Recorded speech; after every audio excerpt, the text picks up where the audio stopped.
Yo, what's up, everybody? I don't know why my camera's like jerky. Maybe I'll fix it later. Maybe I won't. I don't know. But welcome to Expand Understanding, episode number 52. It's the 11th of June. That's that's a good thing. It's Hmm. I'm very happy to be done with this 36th year of my life, just because that was You like a say big that you year say for that me. every day, and your birthday is still days away. I love that. I love how you Yeah. this whole month to you is amazing. Yeah, I'm pretty psyched to be at the end of this one and be on kind of like I guess another upward trend is definitely a Yeah. good thing. So I'm pretty psyched about that. A lot of cool ideas. We're actually like kind of planning out like a new business idea to do like a retreaty thing here, or at least like sound healing and stuff like that. Yeah. Early stages of planning for that. It seems like a thing that's probably a good idea to do.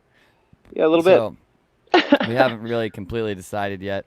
Uh, yeah, before I get off on anything like that too much, thank you everybody for being here. Willow, of course, always thank you and for admitting and everything that you do. Sam, Yeah. Jasmine, yep. Anybody else Oh, who's look, here? There's some other people look, watching. Didn't say anything. look what started, Jack. Jasmine started this, and I think it's awesome. She said, "Expanded family." She said, "Hi, expanded family," and it's Hmm. caught on because that's really cool. I like that a lot. Sam likes that. Everybody likes that. That's great because that includes anybody. It's an expanded family. It's great. Unity, All the right. community. Yeah, I was talking to Aaron earlier on the phone, and I was talking about how if I was like to go all the way back to the ground with everything I was ever doing, I would probably just call like the whole ecosystem idea the community. Like no Yeah. actual real moniker, just the community. So whenever anybody talked about like what the community was doing, they would be inadvertently also be talking about that community. So Yeah. nevertheless, That'd been great I don't know. NLP and There's marketing. It'd been there's really awesome. a lot of groups that are trying to do things that are similar. I mean, even Frank's outfit, the Fearless family, which is already pretty like closely knit with us. Hmm. They're kind of a similar space, and there's probably going to be more of like a unity of these things in the long run, anyways. So maybe there's still time for the community, but There's plenty of time. nevertheless. Time ain't I no don't thing. really care what the thing's called. I mean, if I could get away with it, I'd call it nothing at all. And, but people like names and shit. So, nevertheless, Called Void Space. yeah, expanded family is super sweet too. Like that works. It I makes do like sense. that. It's funny.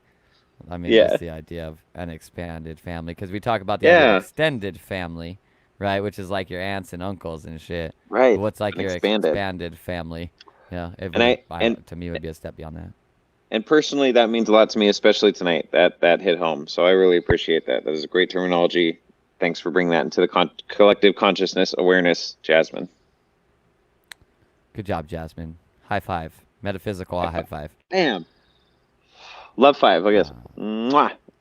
is it too late to start that, Zach? The community thing? I don't think it is. Maybe it's too Yeah. early to start that. Maybe that's been Ah. saving itself for when there's yeah, let's call it a, recoagulation of tribes. They come together into something that Yeah. doesn't hold their own, it doesn't hold really any kind of moniker. So it just is the community as some way to reference it, but, Yeah. kind of becomes the proper noun for it. So maybe it's too early. I don't know. It hasn't happened yet, so it must not have been the right Hmm. time. Am I right? Ah. So, Am I right? anyways, yeah. We didn't really have a plan of anything to talk about tonight, but something that's definitely been on my radar in recent times is well, we talk about unity and stuff a lot, but kind of I don't know. I want to call them the darker sides of unity, but some of the places where where it differs from maybe like I don't know, standard practice. We'll just call it standard practice. So, in my personal mind, I guess I'll just jump into this. If you got any other intro shit you want to do, then you can go ahead and do it. Otherwise, I'll just jump into this concept. Well, it's always good to mention the Shipboat people and the links down below. We are supporting community, the indigenous people in South America. They're one of the last indigenous tribes, and so $4.50 a day feeds an entire family for a month. Or $4.50, so $4.50 a month feeds the entire village. And last time they sent us all sorts of pictures and receipts, and not unrequested. I mean, it's not receipts of everything, pictures of what did in the community. You can see that all at the links below: Patreon, GoFundMe, and those things really matter to us as the community. in the expanded family because that's part of our expanded family. So please don't forget those links are there. They very much matter to us and something you can participate anytime, one time, an ongoing thing, and you're sowing seed into the original peoples of this earth. So if you want to think of something you can put your money to, even in a small way, you're literally sowing into some of the original peoples, the original stories, the original history of this earth. Yeah. If you have any interest in helping the Amazon rainforest, the best way to do it is by supporting the indigenous tribes who are already taking care of it and have been taking care of it for who knows how long. Long time. Hmm. You know. Long, long time. Yeah, So, and that's definitely, about it. if you're here, or watching a replay or something, like, subscribe, share the Yes, videos, please. follow us on all the stuff like Aaron was just talking about. Come be a part of the community because we have a lot of cool things going on here, a lot of cool people, a lot of cool projects in mind, a lot of good stuff. And if you're even here for 1 second, I'm sure you'll fit right in. So, Yeah. yeah, And you all please have something to come be contribute. a friend. We're working on community sounds right now because we're doing our own EDM and D&B music and making community sounds. So as we go forward and remix those sounds and change those sounds, and they sound totally different in songs down the future, but everyone in the community has a part in those songs. So if you make any weird noises or record weird noises, feel free to send them in to Zach or me or at any other time. Or Jacob was talking about his kid came up just to tell him a weird noise that he made up. Like, please record those things and send them in, and they will get integrated into music over time, part of the intros on the song and the shows and throughout the shows. And what a great way to build community through music over time. Awesome. Yeah, and like cool things about music recently is just like this idea that really that we're like hearing through our entire body.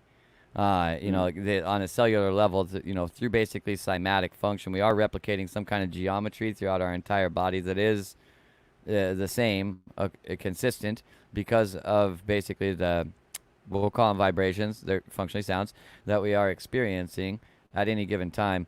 So, there really is a lot of power there. Arguably, the thing that we're dedicating the most of our physical organs to, sensory experience wise, is actually hearing. So because it's not only associated with the ears, you're kind of doing it all over the place, and sound also generates that feel as well that you could maybe associate to touch. So sound is a really powerful thing. Sound is a really powerful thing for bringing people together, or even for bringing yourself together, as you found through like the science of binaural beats and hemispherical meditation and stuff like this. Well, and even So sound affecting all of our cells. I was able to catch some of Jen's show a little bit today, bits and pieces, and talking about the way that things affect our cells, our actual biology. I think sounds and frequencies too, affecting the compression waves affecting all of our cellular biology. yeah. Exactly that. I'm not getting like deep end on it right now, but I've been talking about it a Okay. bit, and we've definitely been talking about it. It's been on the radar. We're tapping into it basically. So Yeah. there's a lot coming through with that. Also wanted to note that Adam did apparently mention to Joe that he was interested in like making drum and bass and stuff like that. I don't even know how that came up because like I never said anything about it. I guess he just said it on his own or whatever. So Awesome. maybe he's interested in getting involved in that in some way. He definitely knows a lot about sound, so that's good. Also, Joe and I were talking about a random topic that I'm not even going to get into what the topic was, but we realized that it would be really cool to have somebody who knew like a lot about the science of fire, and basically how fire worked to come on the show. Yeah. So if anybody happens to know Yeah. somebody who knows like a shitload about fire, they're super passionate about fire, we would really like to have them on the show to ask an enormous amount of questions. So Jacob in the community definitely does. I don't know if the scientific dynamic like Adam, but he has tons of stuff to share about fire. He spent hundreds of hours of his life, if not more thousands, like just be around a fire. His own fires. So he spent lots of time. If you want to get into maybe the deeper metaphorical, spiritual dynamics of fire and whatever, I know David or Justin or David Justin, uh, Jacob has a lot to add there. That'd be cool to have him on the show too. okay, I mean if he feels he knows stuff about fire science, that's what we Fire. decided we would call it, what we Yeah, were yeah, looking for. So if yeah, he yeah, feels like he knows stuff about that, then it'd be great to talk to him. Maybe we talk to many people about it. That's totally fine with that. yeah. So nevertheless, uh, Circumambulate fire.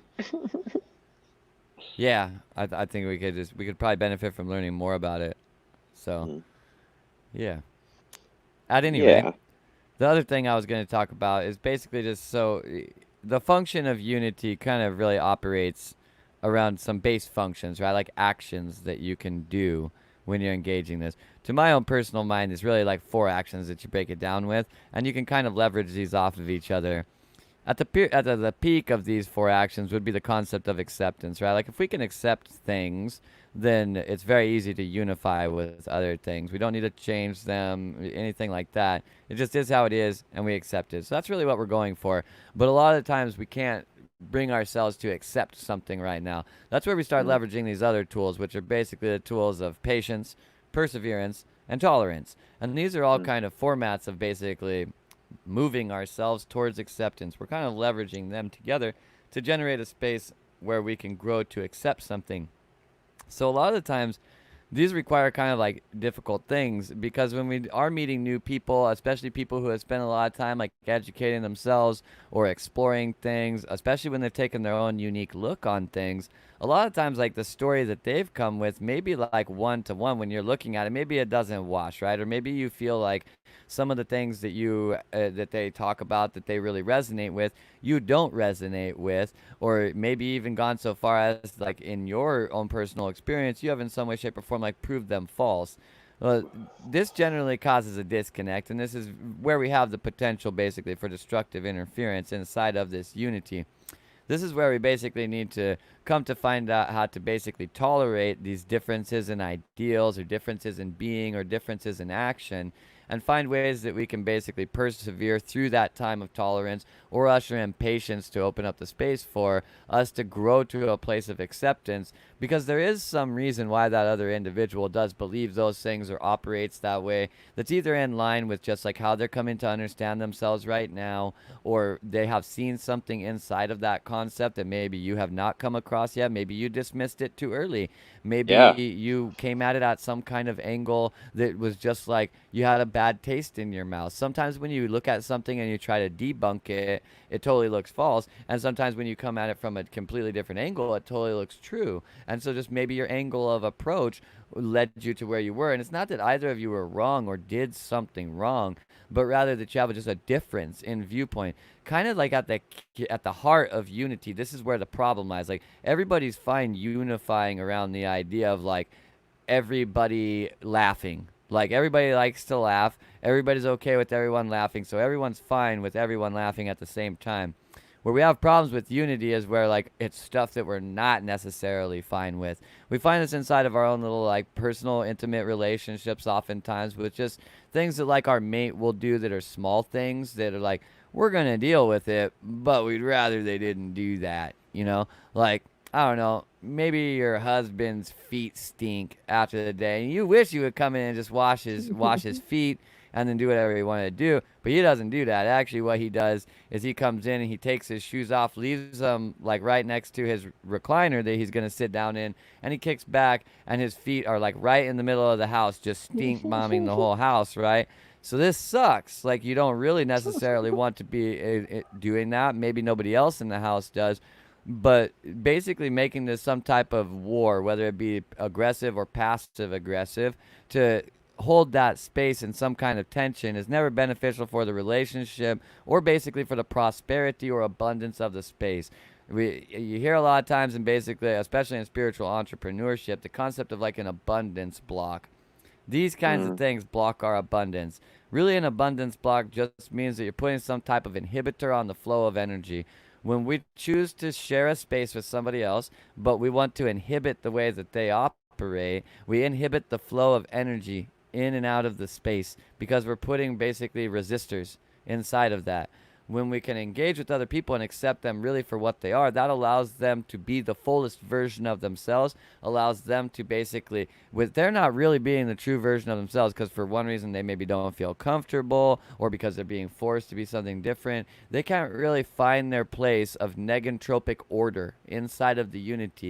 You have to allow them to be what they are, kind of trusting the system that it is putting things in the right place. Maybe the reason that they do that thing with their shoes and stink up the whole house is because you're really providing yourself with an opportunity to figure out how to engage with this, to actually understand how to navigate that dynamic in an effective way through mm, communicating with your significant other, actually coming to a place of equalized acceptance and coming to unity inside of that relationship rather than sitting in some place where you're like, every time you're walking out of the room, you're like, God, I wish you wouldn't fucking do that. And he yeah. knows the whole time that you fucking hate it. he just also like doesn't want to do the other thing, doesn't really understand the value in it, feels kind of forced around, maybe doesn't feel heard, like whatever the case is, right? Like there's a lot of dynamics inside of that. Those dynamics can realistically be completely navigated around by actually having a focus on coming to coherence with one another rather than like being the one that runs the space. When we have a relationship and it's like me and you inside of that, we're inevitably going to butt heads in some spaces. Relationships or communities or any type of really partnership is best focused on from an us position. Where do we overlap? Where do we work good together? How can we bring acceptance into this overlap between myself and my partner? Right? This is how we come into unity and we progressively try to increase the size of that overlap while still allowing both things to be themselves. You can't force something else into unity. It doesn't work. How did I know your husband's feet stink? Because you would actually be amazed at how common of a problem this is when you're doing basically relationship psychology or relationship therapy, of which I Mm. have done. I just literally can't even tell you how many hours. I don't know, 20,000 or something. It comes up a lot. And so this is why I actually use that, because it's something that like consistently people do find a problem with, but actually really the solution to the situation is quite easy if we handle the situation properly. Usually it's like kind of a thing that we put up with, which is functionally a passive aggressive, the format that it's normally done in is functionally a passive aggressive format of tension, right? Mm. It's you're not really actually tolerating that the person does that because you haven't determined some type of outcome that's actually going to be acceptable. So you're not really actually in a position of tolerance. You're not waiting for the thing to change, right? And this requires like some kind of planning inside of the relationship dynamic. You have to say like, okay, I understand that you can't stop doing that immediately. So I'm going to find my way to tolerate that you're doing it because you're now aware of how it affects me, how it affects our dynamic. And since you care about that dynamic, we have formulated some kind of plan that you're going to discipline yourself to keep to, that is going to move us towards being able to get to a place of acceptance inside of that, or otherwise overcome the previously irreconcilable difference that was really only irreconcilable because it wasn't being approached in the right dynamic. Every problem can be solved if it's approached with like proper conflict resolution methodologies. Oftentimes, especially the more we get our heart into it, the less we really care to like do the proper conflict resolution methodology. It's only an irreconcilable difference when people aren't willing to do the proper conflict resolution methodologies. The reasons why they wouldn't be willing to are extremely fucking long. There's millions of them, and many of them are very justifiable in a lot of situations. Recognize that one of the most justifiable ones is, I don't fucking want to. That's the most justifiable one, and the one that usually, like half of these other ones, actually are I don't fucking want to, but I made up this other excuse that seems more palatable to other people. Yeah, yeah, that makes So sense. just change your socks as long as they're not in my face. I'm fine. Yeah, I mean, and very much so. That's the kind of thing, right? That we do this a lot through like basically compromise in a lot of ways. And but we need to be able to talk to our partner about this in order to come to that compromise. And it's important for the function of the relationship that when we do come together to talk about something like this, that both parties that are engaged are actually trying to come to a compromise. If one Mm. party is trying to basically defend their position and the other one's trying to come to a compromise, the person trying to come to a compromise has to be very, very aware that they're like kind of in a dangerous position. Yeah, they Okay. might be compromising and the other person isn't, and that isn't necessarily fun. It's actually dysfunctional. Yeah. Really, like we'll call it really what it is. It's fucking dysfunctional because you're inevitably going to overextend yourself into a space where you feel like you're carrying too much of the relationship, and the normalization that the previous process of doing this that got you to that place has set inside of the relationship isn't going to give really the partner enough, I guess we'll just call it enough want or drive that they Mm. feel that they really actually need to adjust this thing now that it's reached this critical mass. They're not going to recognize that it's the different critical mass. It's just another time that they're pissed off. That's really all it is to them. And so, because this happens over a prolonged period, it's best to approach these things like immediately, but we don't want to approach them immediately. Realize like while we go through the honeymoon stage of relationships, oftentimes we let our partners get away with all kinds of fucking shit that we wouldn't let them get away with 10 years into the relationship. Okay?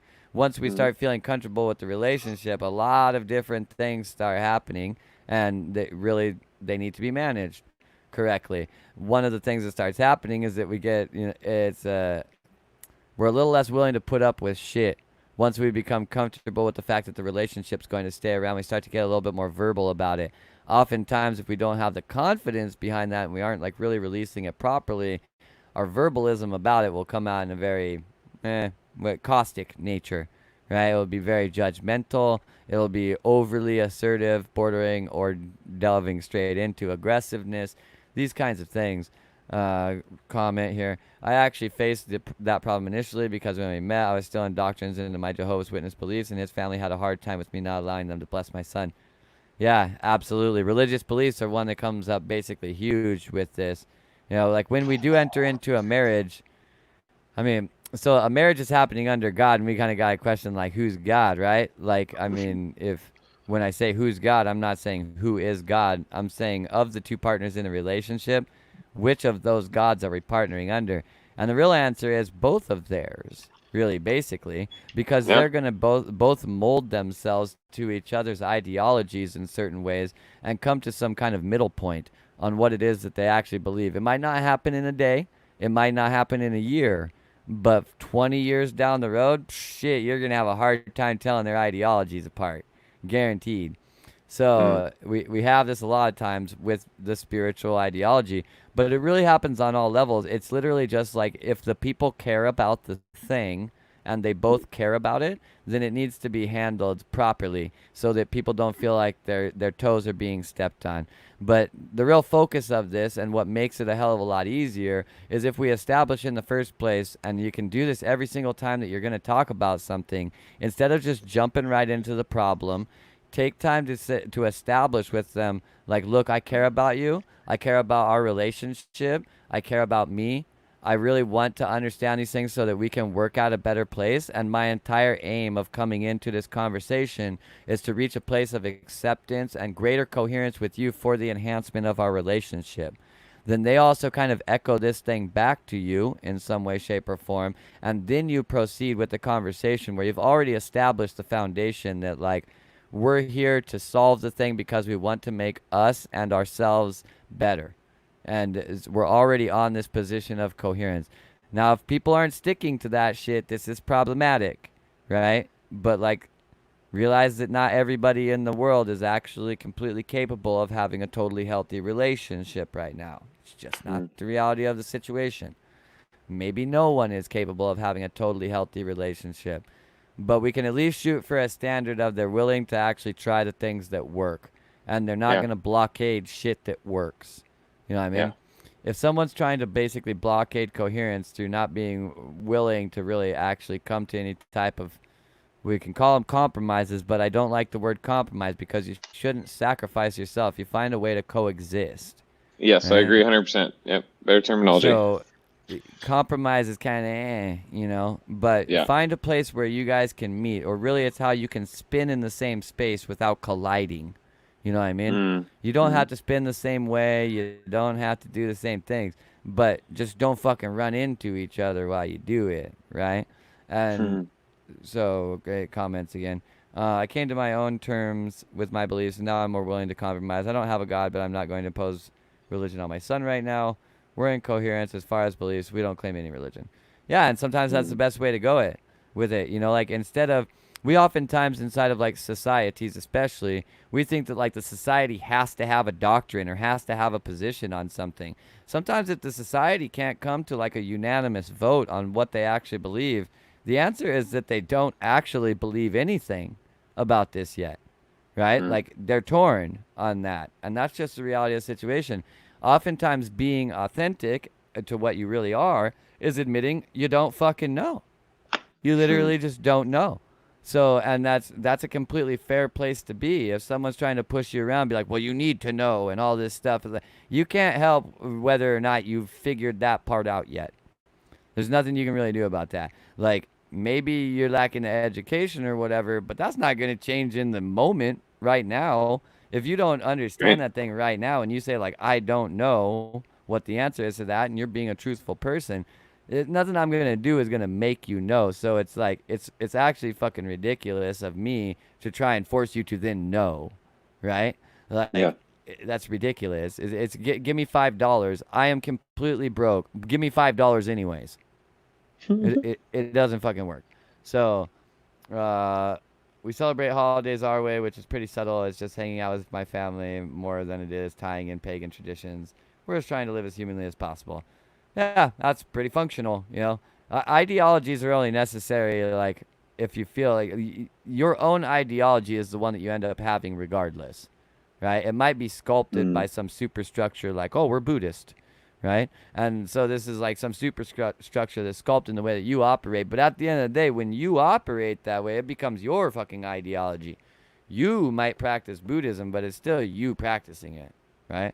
mm, So you adopt the ideology when you're going to hold it. And you don't have to have an ideology that's created inside of some kind of book or comes from a TV show or somebody sells it on TV or maybe you heard a crazy guy on a corner talking about it.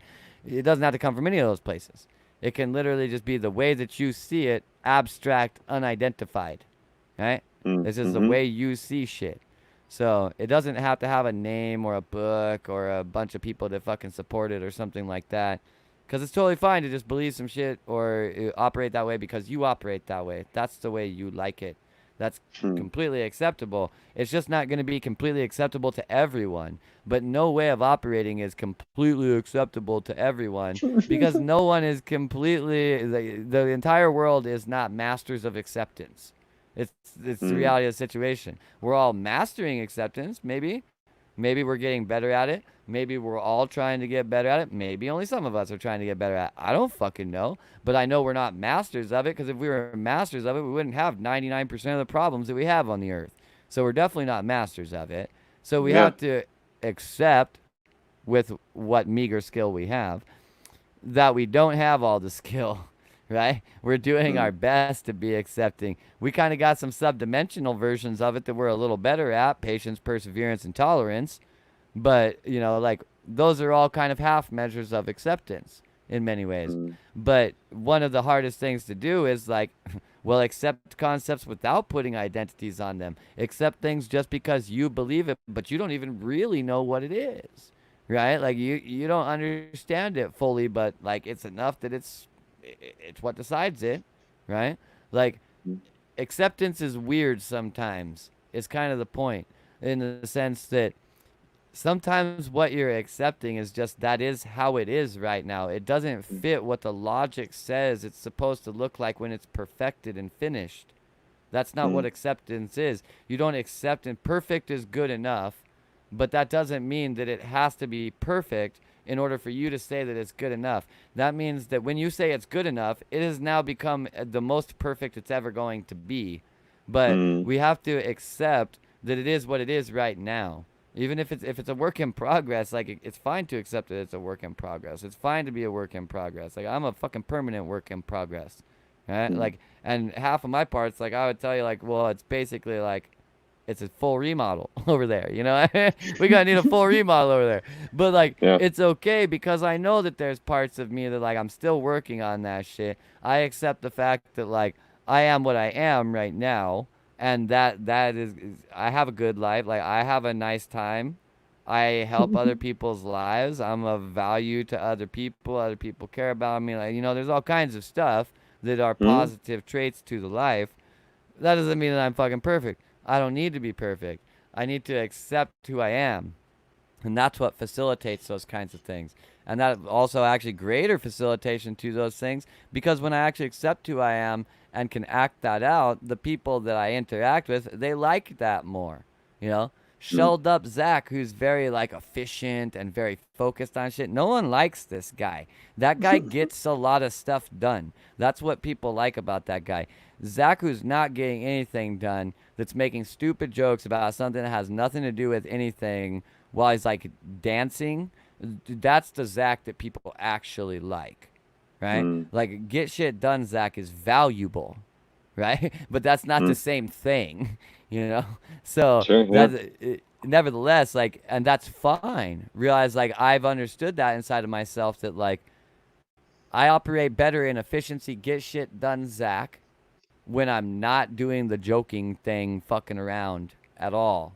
So I focus completely into that when I want to do that.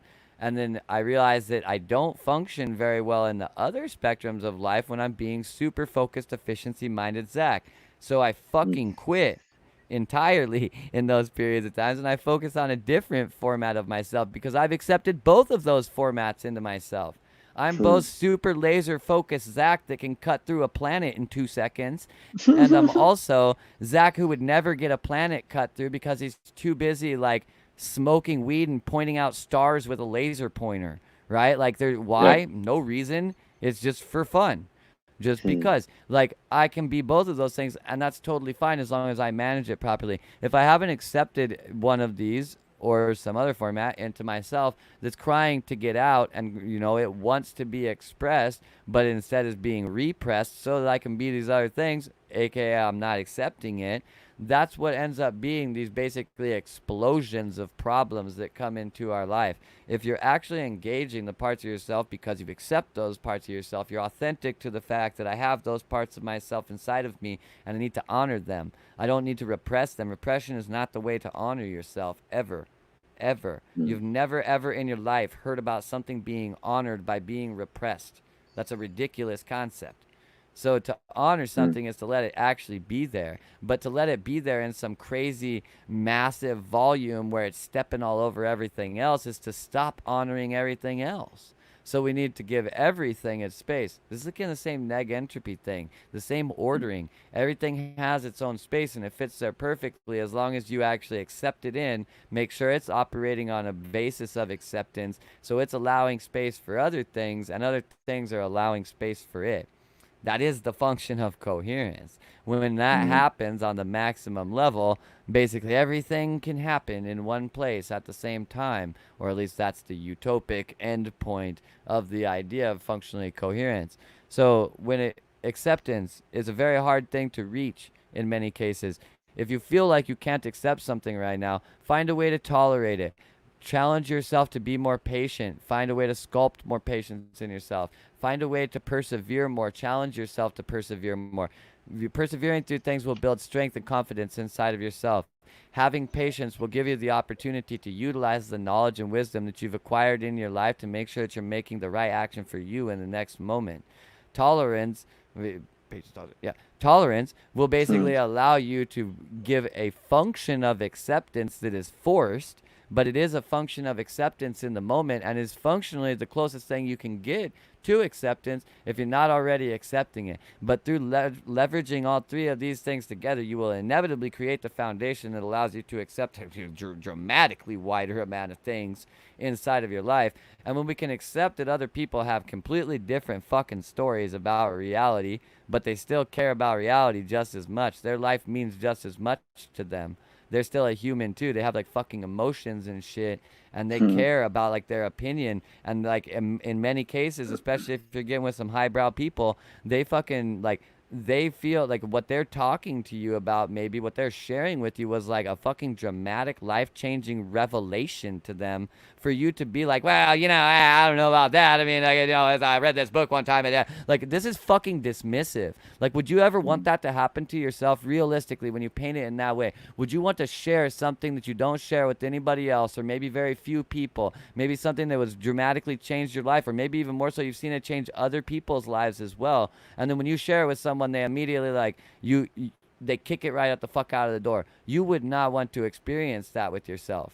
You would want to experience somebody being like, what, like, I've never thought about this, or the way that I've looked at it, I got a completely different thing. Can you please show me how you got such a dramatic revelation out of it? Like, realize if someone got a Hmm. dramatic revelation out of something you think is stupid, you're the stupid one. Point blank. 100%. Yep. Like, if someone gathered something of extreme value from some place and you went to the same place and you got nothing, nothing, you're the one that is bad at harvesting. Like, Hmm. you don't have to believe it. You don't have to buy into it. You don't even have to think that it's truth. I don't fucking believe the Bible for an instant. I've learned 1,000 things from the book. I believe that I've learned those things from the book. I believe the Bible does have the potential to teach a person to be a better person. Might actually be able to teach people a lot of other things. To me, it's still a fucking storybook. But I don't go Mm-hmm. shitting on other people's beliefs because of that, because at the end of the day, it's a fucking good book. It's a hell of a lot better than a lot of other books out there. I'll take it over a Stephen King novel any day of the week. You know what I Mm-hmm. mean? So, like, just because I don't believe and follow the story of Jesus Christ doesn't mean that I need to come on to other people and, like, shit on the fact that they follow Jesus Christ. If they're getting something out of the story of Jesus Christ and I'm not getting anything, I'm the one missing out. I'm missing out. I should, for my own benefit, want to learn from them because they will be able to tell me, dude, you know, I never know, dude. Like, you know, I literally learned through a function of if I like the main way that something can come into my focus is if someone displays something to me and my mind immediately goes, that's fucking stupid. I know as soon as it does that, I have to look into it because that means I'm like Yeah. super ignorant about the thing. Like I'm the stupid one for sure in that situation, and I always like direct a bunch of resources to it right away after that, and the fucking realizations are profound because I've Mm. learned in my life that like when I like completely dismiss something that someone else believes, it's because like I'm just like I'm not even on that level, right? Like Mm. I'm totally like I'm fucking not even looking at the data the same or something, right? Mm. Yes, of course I believe in space Jesus. Come on, of course I believe in space Jesus. Because you've seen him, you touched him, so it's real. Yeah, exactly. Thomas the Doubter style. I've Yeah. touched the body, so one of my self goals I've been constantly reminding myself is to have patience. Like a spider, they have immense patience when they're weaving their webs. Yeah, and even more so if you think about the concept of like sometimes they take hours and hours weaving a web, and then some asshole walks through and like slaps the thing out of the way because he doesn't have it. He can't like kneel down a little bit to get underneath the web that took 10 hours to build, and then the spider just goes right back to building it again. Yeah. And I don't know what the Greek word is initially, but for patience, so the word picture of it too is an active movement while you're moving towards the vector, I guess, of the goal that you're trying to achieve. But it's like I think that one of the word pictures used is like a soldier in battle working his way through the battlefield to get to the other side. You are still defending and sparring or cutting, but you're progressing towards the vector of the goal you're heading. But the patience is very similar to perseverance in the actual original word Yes. pictures. Yeah.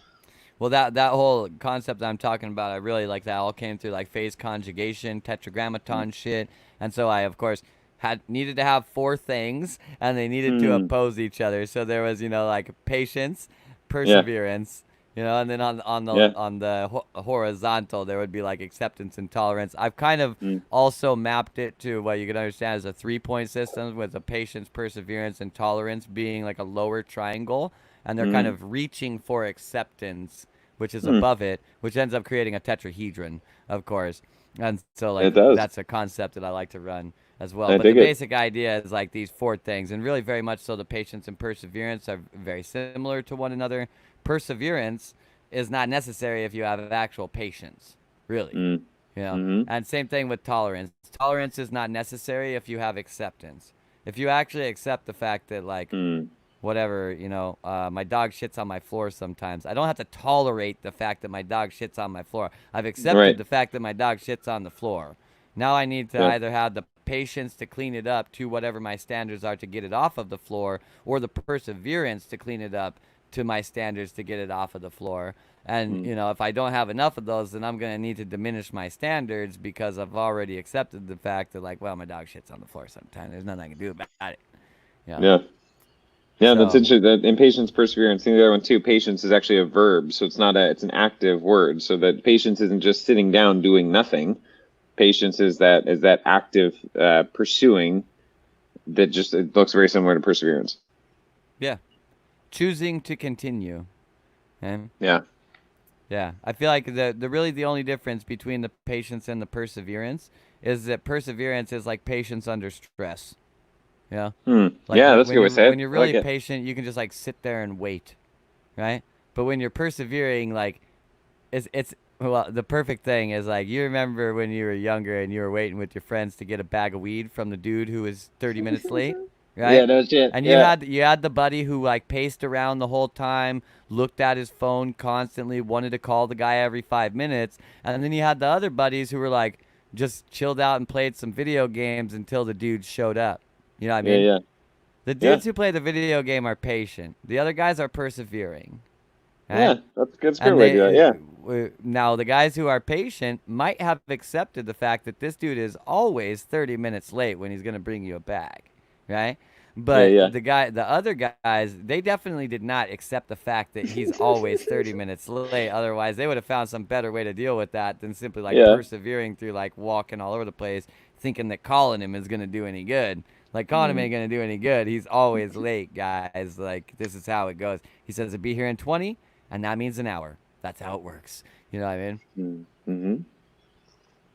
mm-hmm. Uh, yeah, something we can all work on is to be in better coherence with all of our surroundings. Yeah, 100%. I mean, like you can never get too good at this. It's impossible to get too good at that. Like if you get too good at this, I literally believe that you would implode on yourself into another dimension. Like that's what getting too good at this means. So we're a long way, folks. Like we don't need to worry about getting to the end of it. We need to just keep practicing, in my opinion. When people talk about wanting world peace and shit like that, like world peace is a very obscure, abstract concept. Like what does that really mean, right? Right. But if we talk about that we would like all of the world to be in coherence, Mm, well, this is actually a scientifically actionable kind of thing. Like, we yeah. can measure this and shit, technically. So, there's all kinds of ways that we could go after it then. It's very functional. Whereas, these abstract, obscure concepts like, oh, well, world peace, like, it doesn't fucking mean anything. I can't make world peace happen. Not that I would, anyways. Let's face it. Like, if we want to get to etymology, this is a place where we got a really problematic word, right? Like, we're trying to obtain peace, but we want unity in order to Mm-hmm. do that. That means we do not want A piece of pieces. something. Yeah. So why are we seeking peace to get unity? Well, that doesn't make any sense. Maybe we're seeking our pieces to put them back together into a coherent whole, or recollecting our pieces or something. I don't know. World peace, it's never done it for me. Even since when I was a young kid, like I did this thing with words already when I was a young kid because I took them like I did phonics very very young, and then like took word. I was super literal, right? So whenever I heard a word like world peace, well, I knew like piece of candy before that. And the piece of candy was not the whole fucking candy. So the first time that I ever heard like world peace, I was like, why do they call it Well, that? that's bullshit. Like that's a weird word to use, you Yeah. know what Yeah. Yeah.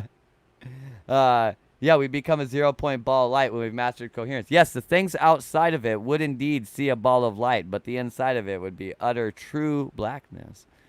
So, Okay, hold on. completely devoid of all. Based on world peace, I couldn't remember the name. I just looked it up. So an NBA small forward, formerly known as Meta Meta World world Peace. peace. Yeah. But listen to this. He has changed his name again. He's moving to China to play for the Sichuan Blue Whales, a team with the Chinese Basketball Association, and he's changed his name to the Panda's Friend. I did not know That's that. I knew it amazing. was Meta World Peace, but now he is the Panda's Friend. That is his name. I love how this guy has just kind of realized that like his name doesn't really mean anything unless Right. it means something, right? Like so Relevant to his he's culture or something where it's he's the living. relevance thing entirely. Yeah. What stands out most in basketball? Probably like, a black dude named Jerome. Well, maybe not so much. You know, a But a dude that black dude his named Meta World Peace. Now that's some the back shit. of his jersey says World Peace. Well, Yeah. I assure you, he sold a lot more jerseys than he would have based on his basketball skills alone because it said World Peace on it. There's no doubt about that. Yep. 100%. So I'm sure a lot of people wouldn't even know of him as a basketball player unless his last name had been that. The Panda's Friend. Yeah. Can you imagine that on like what inside of your head? Watch Yeah. a Chinese basketball game for a moment, and basically what they're saying is like, oh, what an amazing play by the Panda's friend. And like that's just like their normal commentary inside of there, only Right. it's in Chinese, which I'm not gonna butcher because I don't even know how to speak it. So, yeah. Yeah. But Yeah, like it's that, probably the language. The it's kind of a Panda's weird, friend weird just concept. dunked on him hard. I don't think Yeah, the Panda's his friend tonight. You know, that commentary is going on. yeah. Yeah, that's funny. Well, names are an interesting thing. Like, I mean, they are a way that, in a certain way, we can definitely learn to find acceptance of ourselves, or at least learn something about ourselves.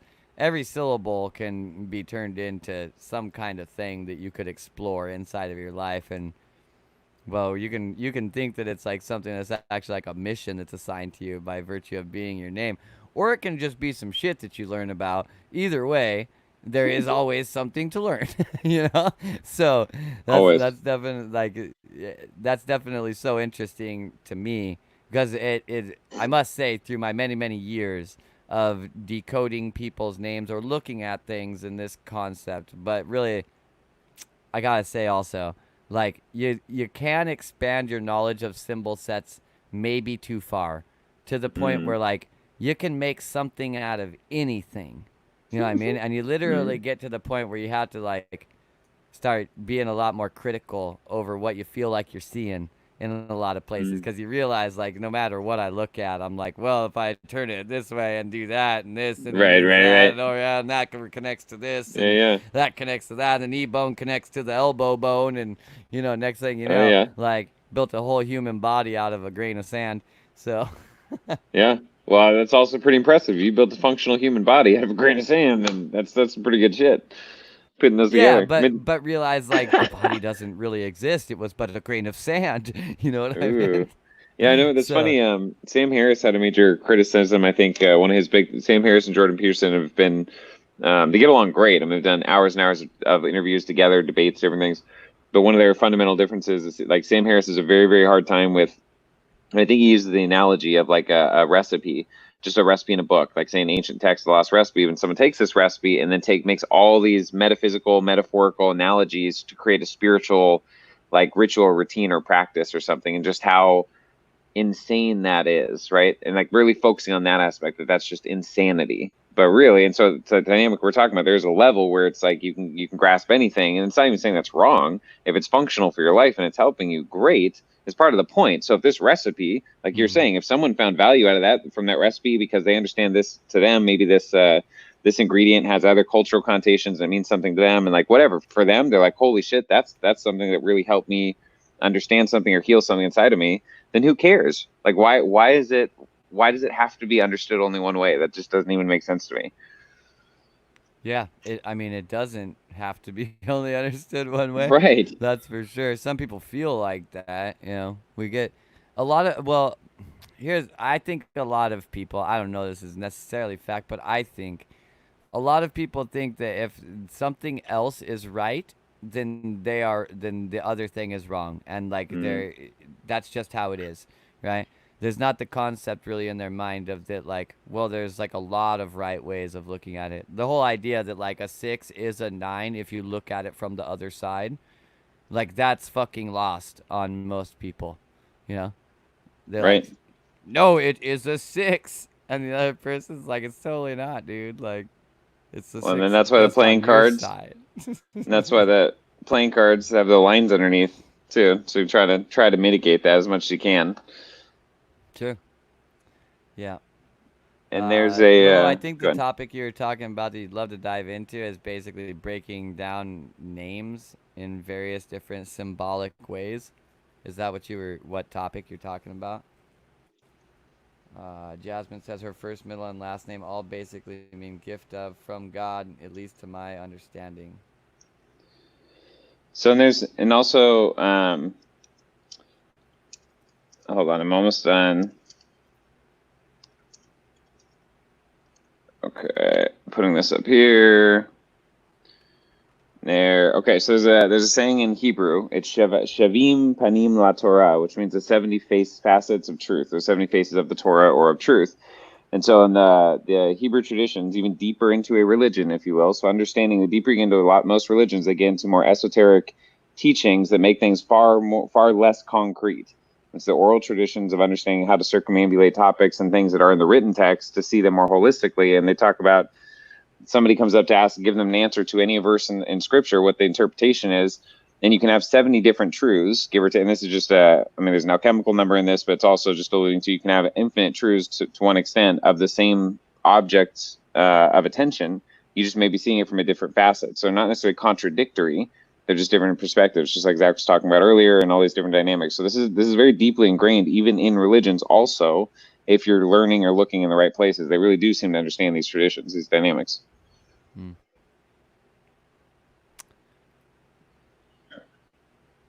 There's yeah, I mean the fucking Hebrews is all about the letters and the fucking names and all this shit. Like Mm-hmm. these guys know everything. Like they really do. I mean, if you start digging into like Kabbalistic Hebrew, especially, like the Hebrew knowledge is quite deep, quite deep. And I don't know what your middle name is, Jasmine. Jasmine definitely in a lot of cultures definitely means that like gift of God, or I mean you can pull it across to a flower. That flower has a shitload of meanings and has been used in ritual for a really long time, and kind of depending on the usage and the culture, like jasmine, super diverse symbol, really. So that one's got a lot to it. As far as Balon, I mean, etymologically, that basically means like long shore or something like that, like a long body of land adjacent to water in a certain way. So, uh, I mean, if you're talking very directly etymologically, you can. There's so many different ways to pick this apart too. I mean, I don't know about you, but like whenever if I ever look at the name Balon, I like immediately see Babylon in my head, right? Mm-hmm. So okay, well Michael, I mean Michaela is feminized Michael, so you could also draw all the connections to basically the archangel of truth, which of course there's a million of those. And since you're doing that, then technically you could also say that your middle name could also be understood as South and Adonai too, because but that means that it's also related to the Greek concept of the Adonis, which is basically like perfection, truth, a bunch of ties to duality. Like having a Michael is a name that's like it has a fucking million connections.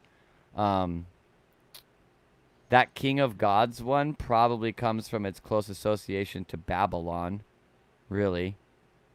Babylon was like seat of the kings or something like that. Mm. Um,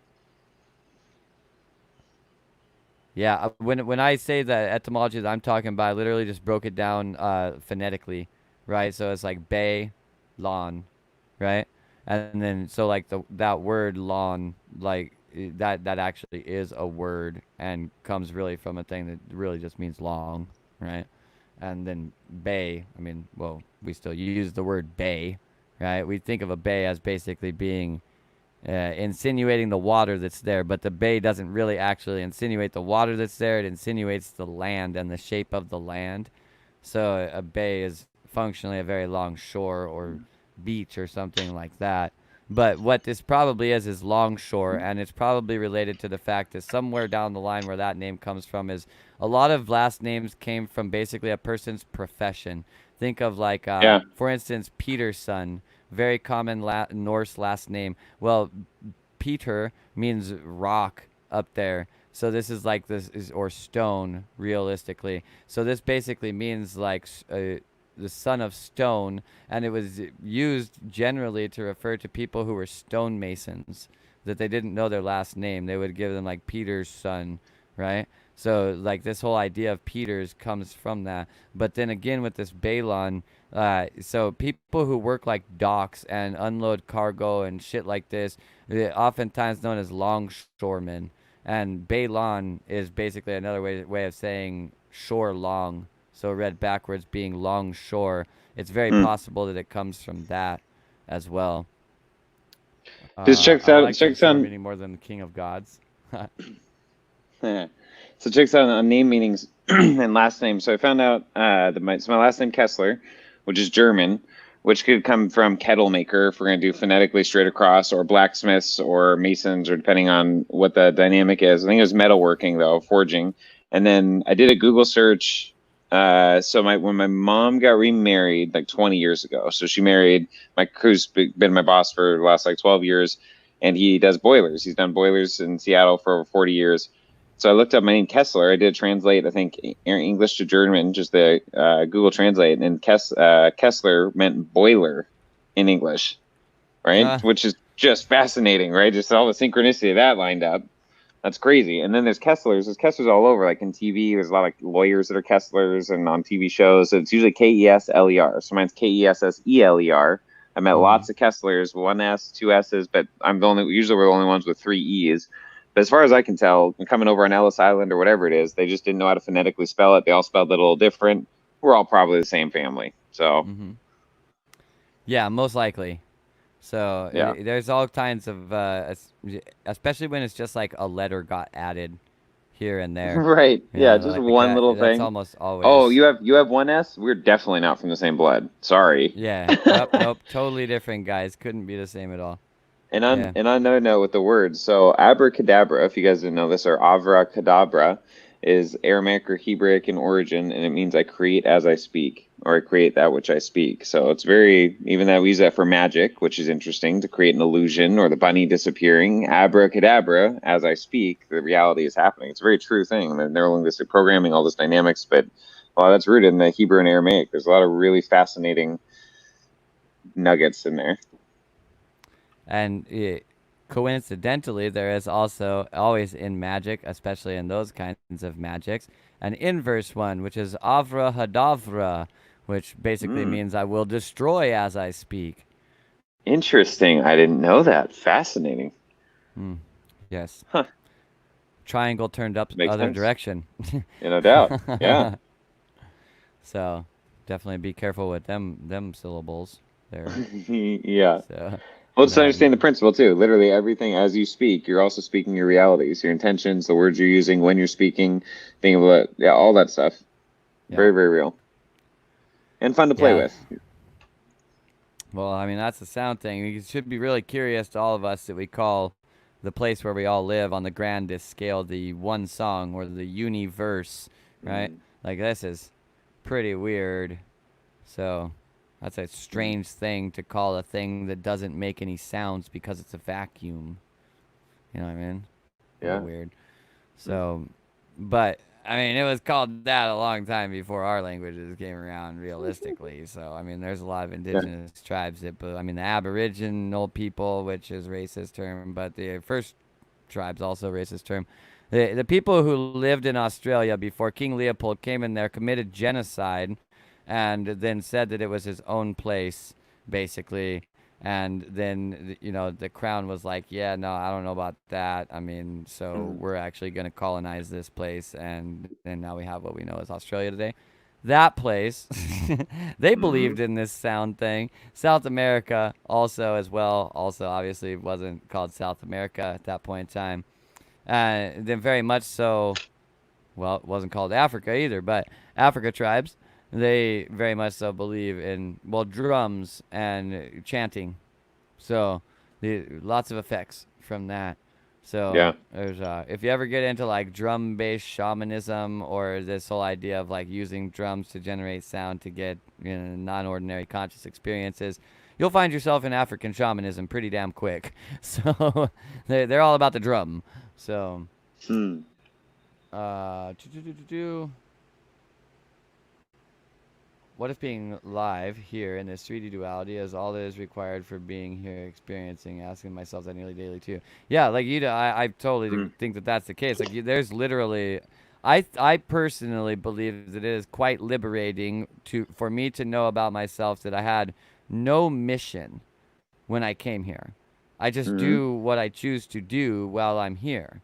And that's very liberating to me. I don't like feeling like I'm bound to some like trans-dimensional contract where I was sent here Right. from 15 lifetimes ago, tasked by the Galactic Federation directly as a master soul of the Orionid galaxy to come down here and save the world from its oppressors. I don't want that fucking job.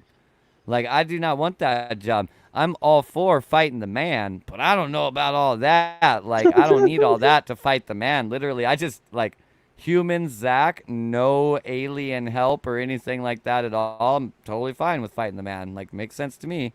You know what I mean? Mm. So I don't need, like, any extra stuff like that. Like, I don't. I don't like the idea that we're like on a mission, that we have some specific thing that we have to do. I think it's significantly more liberating and beautiful that we have no fucking idea what we're supposed to do, and that's because what we literally we don't know what we're supposed to do. We never will know. When we're done Mm. doing, that's when we will have done what we were supposed to do. That was what we were supposed to Well, do. and those things, okay, I'm in complete agreement with Zach too, and just the whole dynamic. So if you're here and you're sovereign, you have complete control and say so over any soul contracts or any missions you may have agreed to in the past, a past lifetime before you came in. You're here now. You are in a body. You now have an ego, an identity. Mine is Aaron Kessler, right? That's Zach Mortimer. And there's also realities that come with this experience that we're in now. It matters. It does dictate the rest of our past experiences based on choices we make now, based on what we choose to want to do. So Hmm. I choose to feel that in the same way Zach is. Any contracts or things that I've chosen or missions, they're things that I've chosen to equally co-create in, and I choose to engage in some dynamic because I choose to. I'm not bound by anything. So in a sense Yeah. here, I'm done with my mission. I am not bound. If I want to pick up other missions, it's kind of like a quest, right? On RPG. Yeah, all right. Yeah. Depending what it is, but I have Yeah, I control over fucking those canceled all dynamics. my quests, and like now I'll be more Yeah, mindful about which quests I take up. totally. And then creating your own, just blazing your own trail, but doing it with others in a community, man. I mean, the way I see it, I've done it so many lifetimes. I'm not here to just blaze a new trail. This time we're finding expanded family, the community, or whatever that means, tribes uniting, and we're following whatever that is in this life, where we can actually be coming out of side of an impressive systems of domination control that have been here for at the very least, confirmably, the last 200 years, and the oral stories and the recent history that we have. And to finally be coming out from under that, and what is it actually like to live, where you don't have to come in with a mission to try to overtake the bad guys? What if all that shit's gone? There's no more bad Yeah. guys. There's no more good guys. What if we're just in unity? What if that's what we came here to experience? And literally, like Don said, just being here is the mission. You win, you're here. Try to find out how to be happy and healthy and have a great time. Really, you're here. You did it. Yeah. You win. Mission completed. Yeah. Congratulations. Let's figure out how to love ourselves and each other, man. Because there's so much cool shit to do. Well, like circling back into what was like what I was talking with the acceptance earlier, and then Tiffany's comment here, I was Mm-hmm. told I was a starseed by a few people. Like there is a whole story you can learn about yourself through looking at yourself 100%. as the function of a starseed. I've dug Yeah. into so many different past lives, all these different esoteric doctrines, religions all over the world. I couldn't like I run galactic astrology. Like I don't just like I'm not just like into the starseed thing. Like I fucking run starseed charts and shit. Like these are all like I accept all of these functions for my Mm-hmm. own personal life. I Me love too. talking about all of those stories in this personal life. I don't fucking subscribe to that there was some kind of mission that I got sent on to come here. I'm figuring out what the mission is today, and that's just like the way that I choose to live my life. Like I don't think it's right or wrong, and I'm totally accepting of all of these like ways of understanding yourself. Basically, Yeah. whether it's starseed or natal astrology or Well, and maybe I think it's a like religion, doesn't matter. so it can be quite a common question, right? What's your mission? Do you know what your mission is yet? Do you know your mission? It's like, well, which one? Because when I choose to tune into certain things, there's more missions available to me that I could have signed up or set for myself to choose to take on in this life, but they're my choices.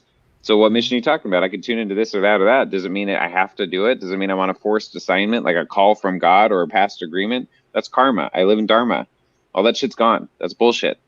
We're creating our reality. And I honor some of those. There's some I still want to. There's other soul contracts, if you want to call them that I've seen and in my own meditations are going in. I see how I set this thing up in this life for this dynamic with another person or a situation. And it's a beautiful thing. I did a great job setting that up. I want to honor walking out those situations because that makes me happy to do so.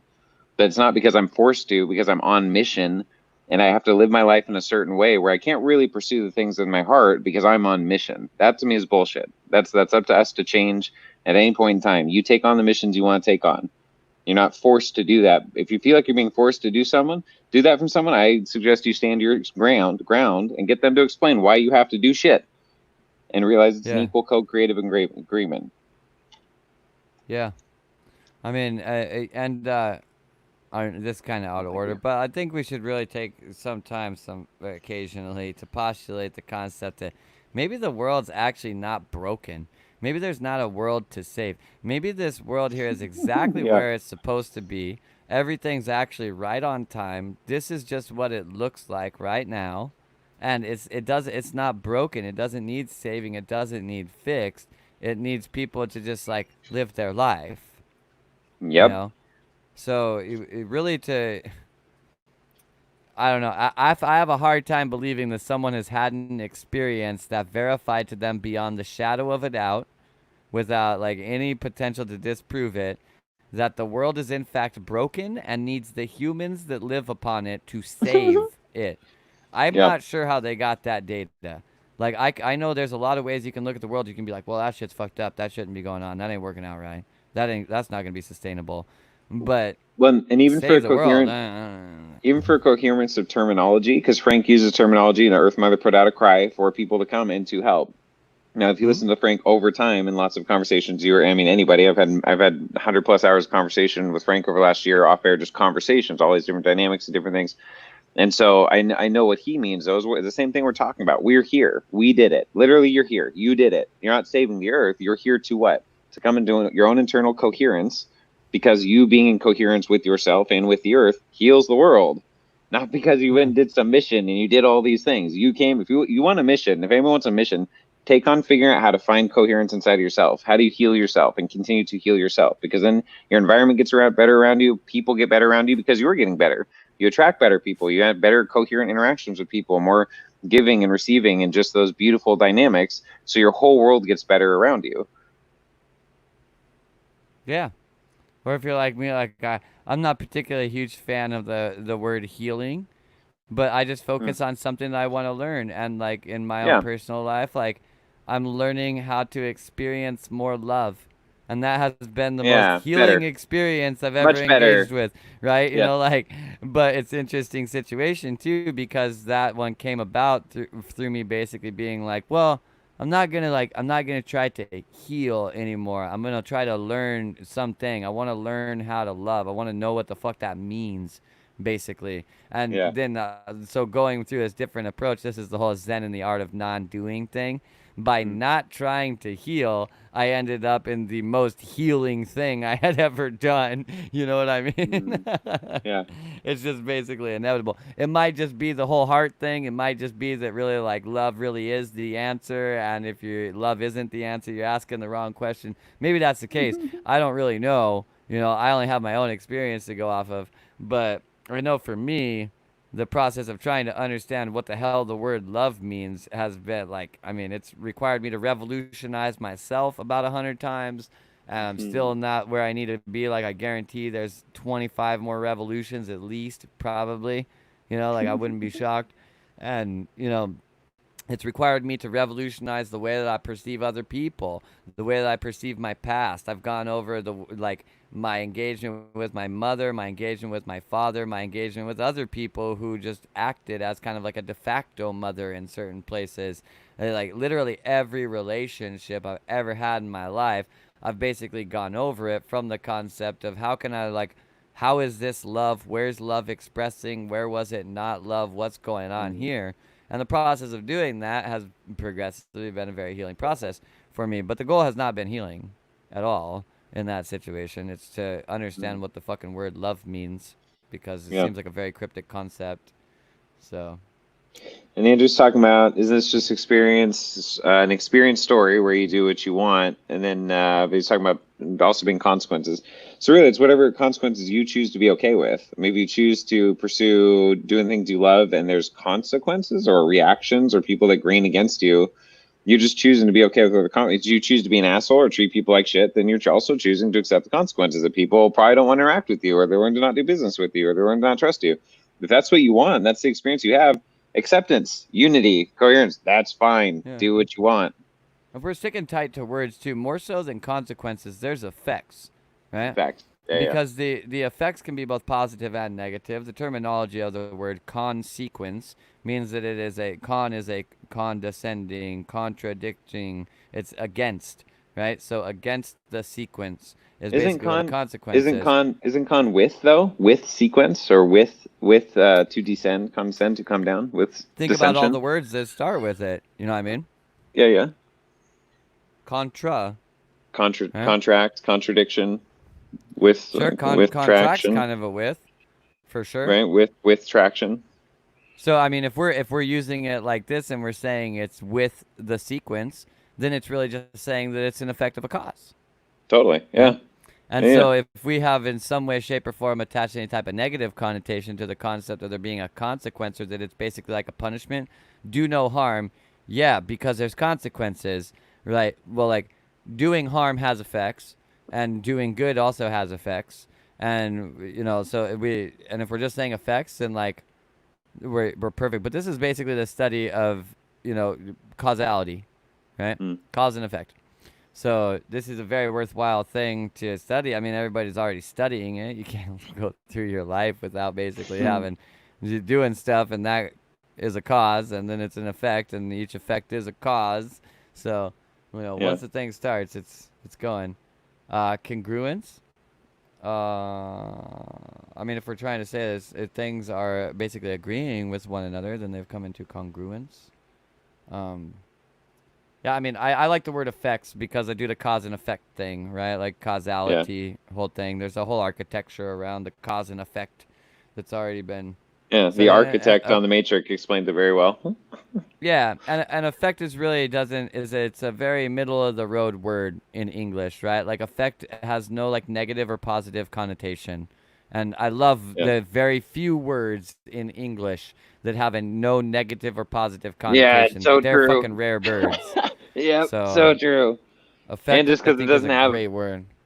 the thing with connotations, it's like it's subjective, man. Because you can have words that have, cultural content. Let's say the N word, for example. Let's say you grew up in a third world country and you just kind of never heard that was a thing that the whole world seems to know is bad and negative, and Right. so you wouldn't know. It's contextual based on the dynamic. So, but yeah, like even we talked about before, like the connotations with the word condescend.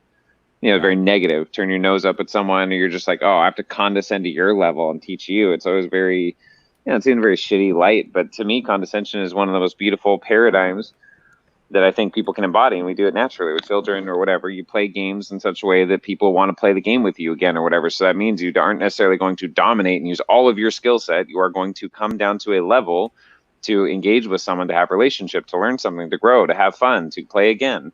It's a beautiful thing to do for other human beings, for ourselves to condescend, to be able to meet ourselves where we're at, and to not berating ourselves where we should be. To come down next to ourselves and walk alongside of ourselves, let alone other people. Yeah, I mean, like, and I agree with it on certain senses, and then on other senses, I disagree. And then I was also on another kind of note to it. I was Mm-hmm. fucking completely like conditioned into it being a bad word. Like Right. my mom. Okay, so the first 1,000 times I heard condescending was Zach, stop being such a little condescending prick. Oh, you're right. Yeah, see? Yeah. That's so funny because it's been such a different connotation for me for Yeah. condescending.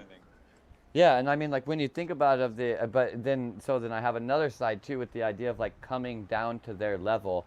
This is, I mean, this as long as you don't perceive this other higher level as being in Right. some way better than their Correct. lower level, then I'm like fine with the terminology, right? But if Correct. we're saying like, oh well, I mean, I suppose I will come down to the peons' levels and Right. hang out Right. with the peasants for a little while, then like maybe there's a fucking thing going on there, and Well, and not that's so why, much. and that's where the negative connotation comes in because it seems to be. I'm getting an echo back when I talk of my voice on your end. I don't know why you would. I'm literally just like on my phone. Are you? Do you have your Everything headphones else in? is no, yeah, and everything else is muted. Weird. I'm all right. I'll figure it out because I'm definitely getting an echo back. Um, but yeah. So with the intention, right? Because when I interacting with someone, or a child's a good one, I feel like. So you're playing a game with them, or you're having a conversation with them, and you've got to, Mm-hmm. if you want to engage, continue to engage in dialogue, there's a level of using age-appropriate language, age-appropriate metaphors. That's So fun. That's great. I want to dialogue with this child or this other person, it's or who interesting maybe though, have a because I childlike don't knowledge of think of that something. as like in any way, shape, or form a condescension. I'm just being relevant to the thing that I'm interacting with. There you go. So relevance, condescension can be like relevance, choosing to find relevance with whoever's in front of you. But Maybe that's a better word because it has less condescension connotations. insinuates that I've moved to like some other level below me. Does it mean well? It does, because descension, right? Descend. Yeah, yeah. Well, so So it could be it means that descend I'm from a coming descending from a down level. with you, basically. it could be from also from descending from a level of awareness. So if I know way more about the subject, but that's not going to be relevant to having a Sure. beneficial conversation with you, I will condescend my level of knowledge or I'll use it strategically in a way that's relevant to having a positive interaction. Sure, yeah. I mean, I suppose like when I play a game of basketball with a fucking 5-year-old, I condescend.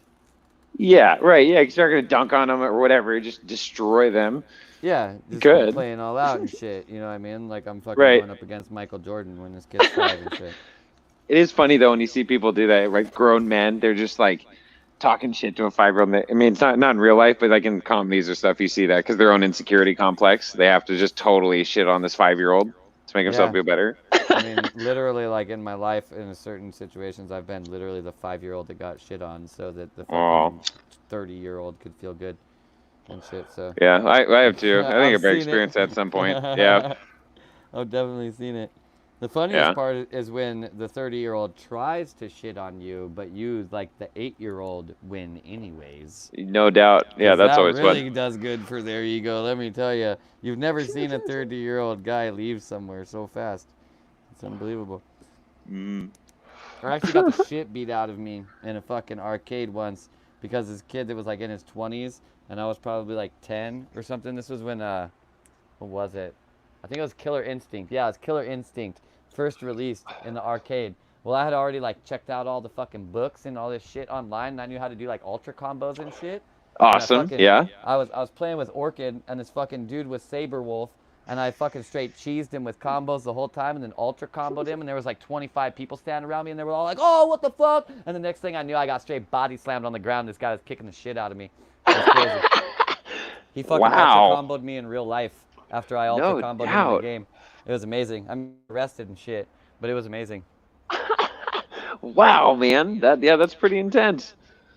That guy must have Yeah, been really bad at video games growing up. He got really good as an adult, and then to have a kid beat him, it just brought every trauma he's ever experienced back into one moment, and he snapped. perhaps. Yeah. I mean, it I wasn't his guess. eye right in front of a bunch of other people, so like, I guess I kind of understand why he was pissed and shit. But he really snapped. It was crazy. Yeah, That. So it was crazy. Really weird. that is crazy. I'm trying. I Strange. know I've had situations where shit has happened. I just can't remember. Not quite like that, but Yeah. That let's was see. fucking weird. Andrew said Killer Instincts. Now old school. That was the game. Oh yeah, yeah. It's so Yeah, it was a old great game. school now. So old school What?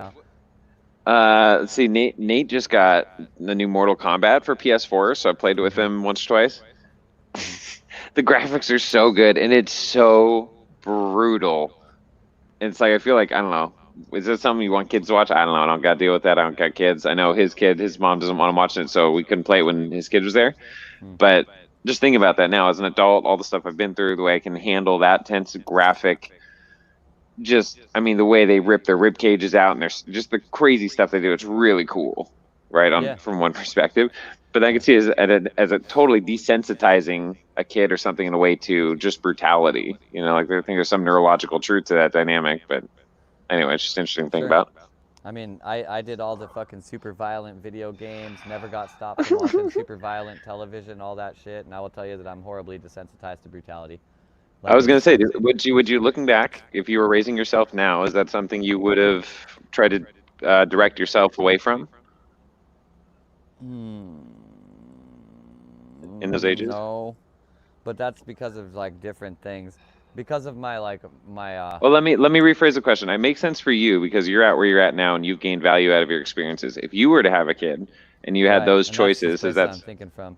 okay? Do it. I'm just too leveraged into sovereignty. Sovereignty is too important to Yeah, me to tell yeah, my yeah, kid what he like should and should not do.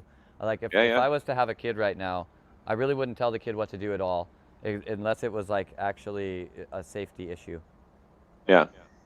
or they were like then later in their life like specifically asking for help learning something. Well, I was saying too, and that's just where conversations can happen. You know, like talking to people. I mean, if using an example, I guess it was somewhat relevant when I was a teenager. The other parents who, instead of just saying you can't listen to Eminem, that's awful because they heard quotes on the mainstream news about some of the lyrics and whatever. But the parents would actually listen to the albums with their kid and talk to them about it, like, why do you get out of this? Why do you relate to this? Or and like no judgment, just like, huh, just Yeah, talking with them. Awesome. yeah. I mean, I think if a parent has kept their child safe until, their child started being dangerous on their own, you know, like Right, right. which happens at different ages. Yeah. Like I couldn't hold my mom to this standard. Like at 14, I was doing stupid shit. There's no way my mom would have let me do. You know what I mean? Mm. Yeah, So yeah. like there's nothing she could do about it.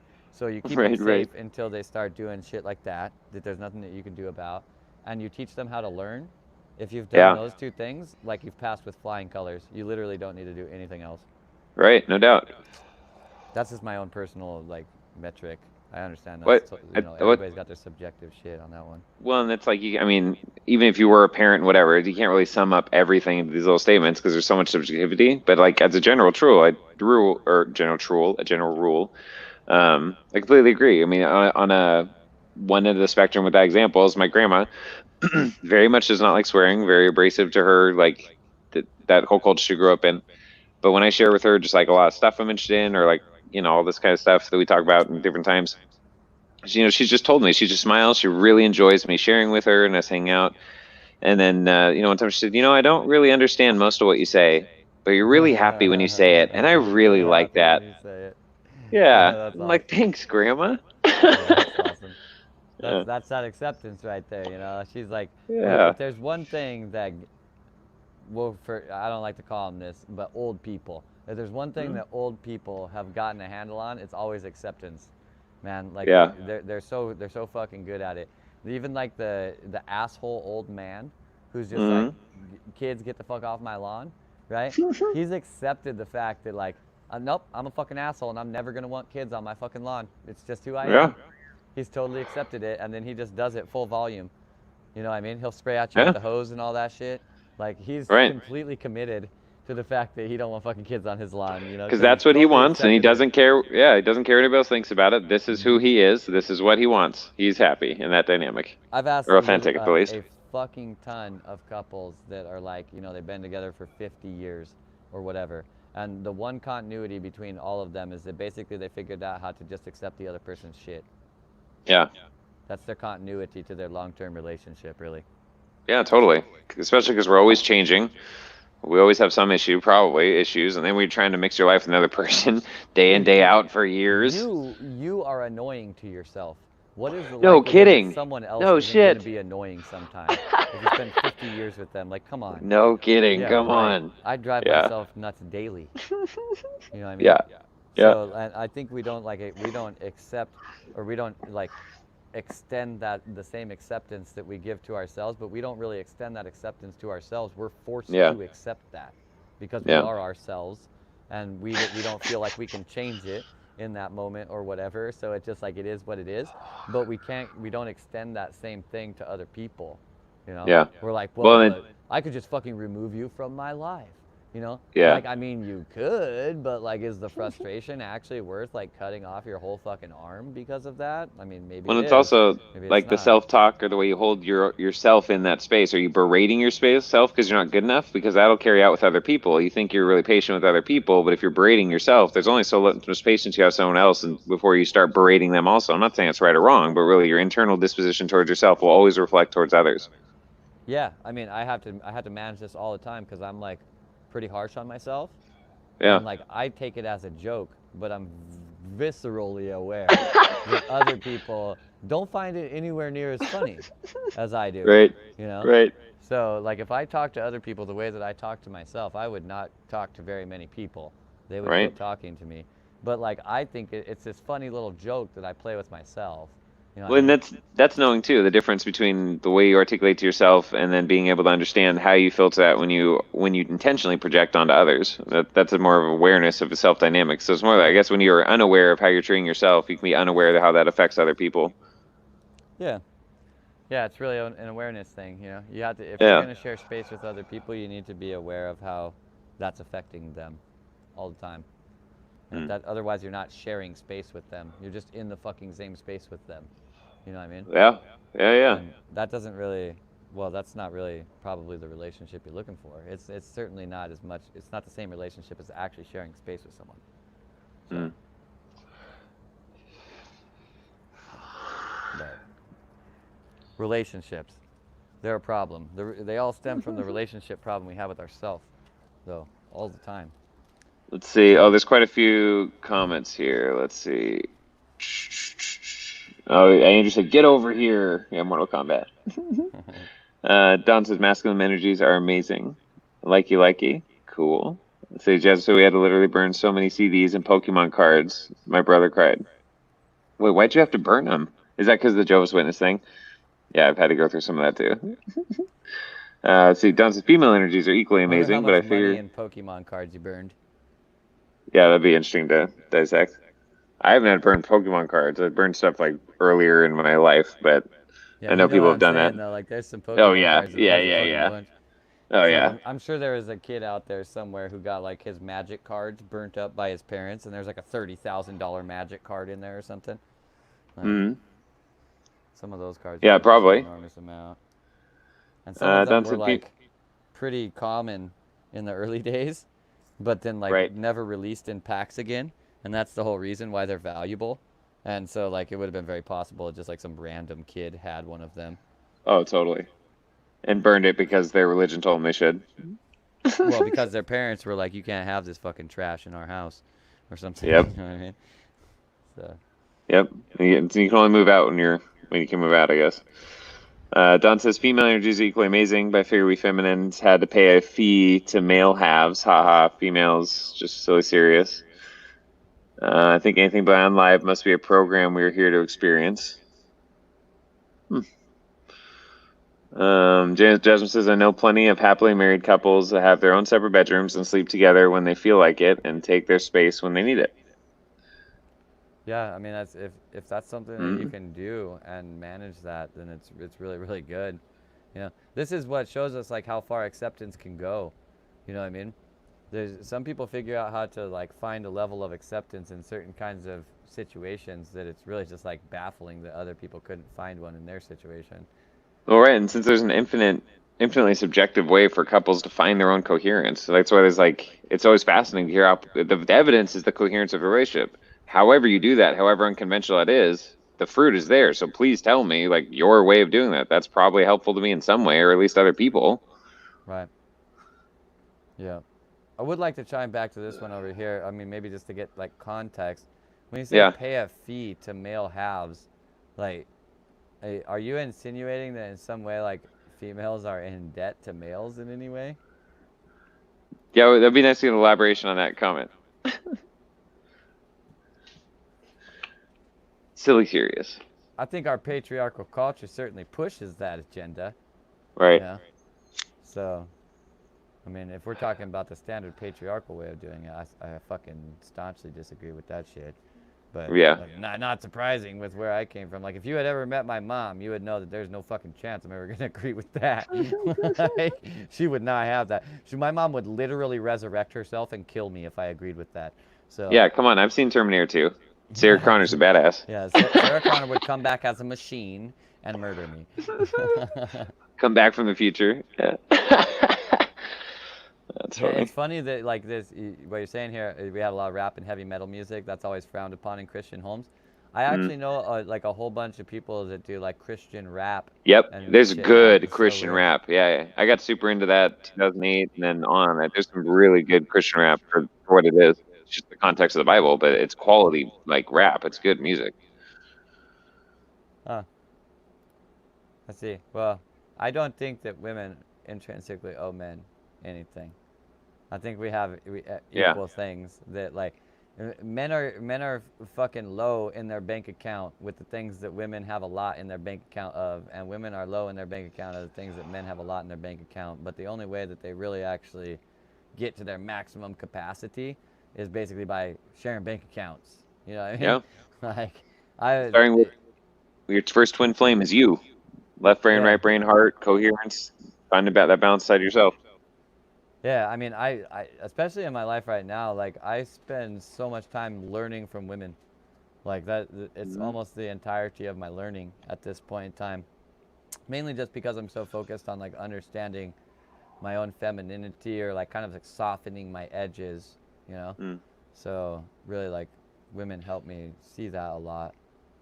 Well, it seems to me the part of the problem with us being talkers is that women seem to be the most able to express, to share when we can create a space that allows them to share, that gives them space to share. When we shut down, or at least we manage the phallic projectile projection part and just be able to hold space and allow them to magnetically unfold, if you will, and amazing shit comes out.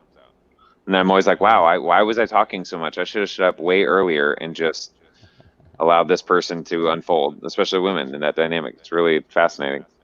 Yeah, I felt that way like most times in my life. I spent so much time being the one who was talking through the conversation so much in my life, and I've Mhm. had so many situations now where I've like definitely realized like that actually I'm benefiting a lot more when I just like ask a question and then shut up.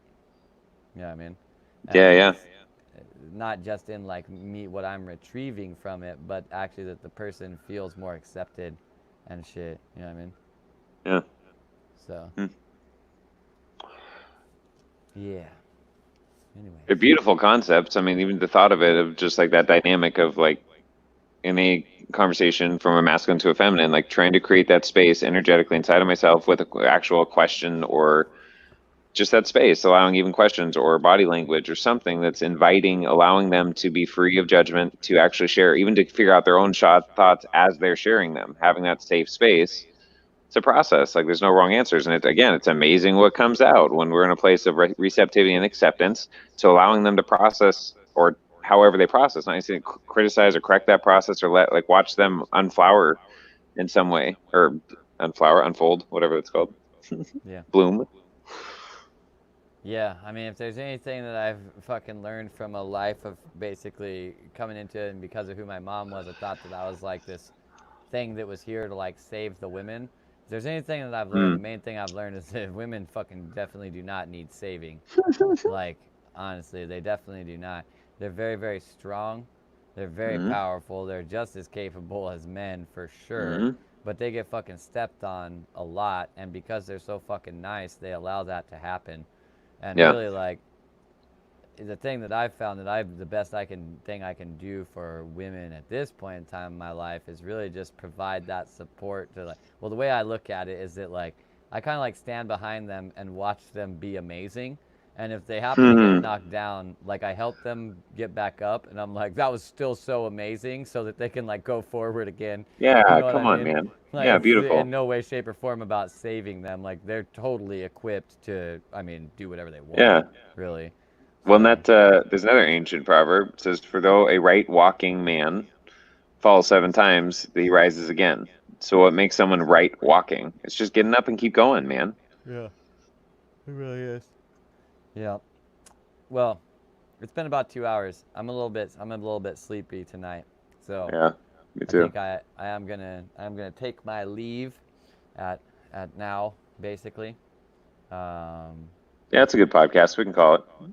yeah, we talked about some good stuff inside of Yeah. here, and I hope everybody that watches these things knows that like if you don't feel accepted in your life, we really are creating a place of acceptance here. If I don't know, I can't speak for everybody in here, but I'm an extremely accepting individual. Nothing too weird, nothing too impossible. Like I just like ideas and novel shit.